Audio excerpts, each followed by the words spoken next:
6 years. That's the short period of time in which Genesis has thoroughly rethought the G90 flagship luxury sedan 3 times. As the saying goes, third time's the charm. The 2023 Genesis G90 exudes elegance and style and glides into its next stage of its young life with fewer cylinders, an optional mild hybrid system, a new design inside and out, and new mechanical tricks as it aims for a swath of the luxury market seemingly left behind by Lexus.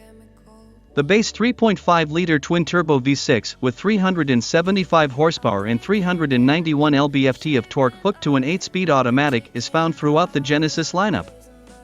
It's a gem of a powertrain that does a decent impersonation of a Turbo 6 hailing from Bavaria. The E-Supercharger trim's new engine takes the turbocharged V6 and pairs it with a 48-volt mild hybrid system. It adds an electric compressor said to help deliver boost at low revs, like an electric supercharger, before the turbo kicks.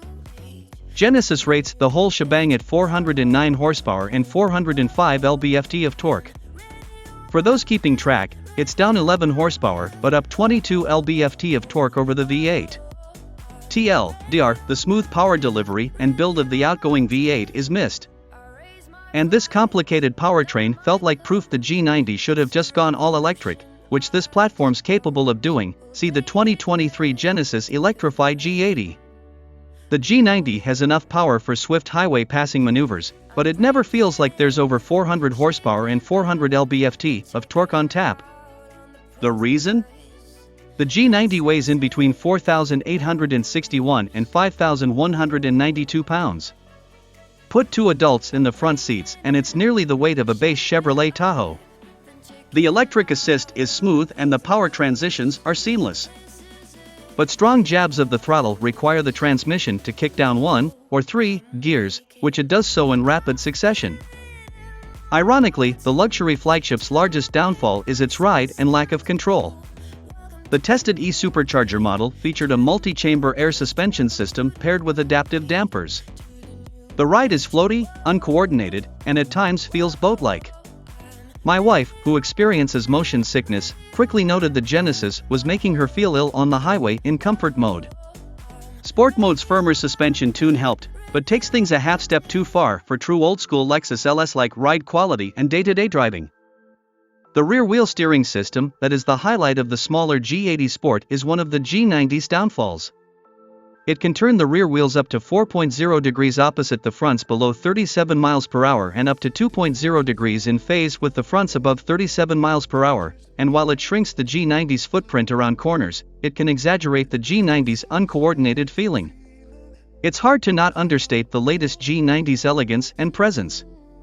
The overall design is simple in an era of overwrought BMW 7 Series and Lexus LS flagships.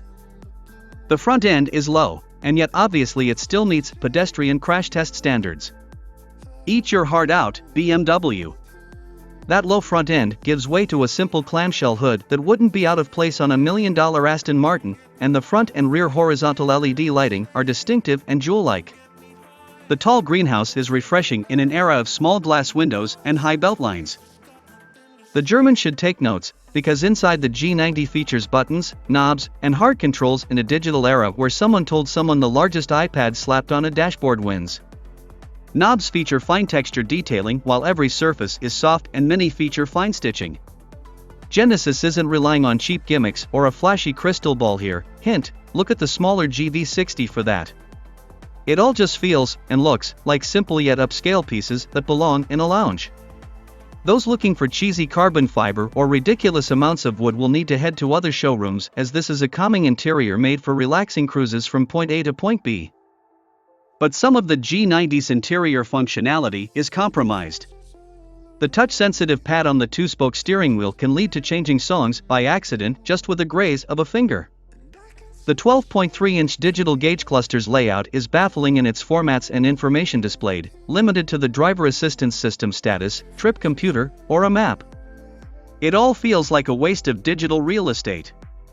The uprights that bookend the digital gauge cluster are a snappy design statement, but have controls that dim the gauge cluster and feel like a poor use of space that could be better used for other vehicle controls. The 12.3-inch touchscreen infotainment system lacks wireless Apple CarPlay and Android Auto, though it costs $100,370 as tested, that borders on astonishing. At least the doors close automatically at the push of a button.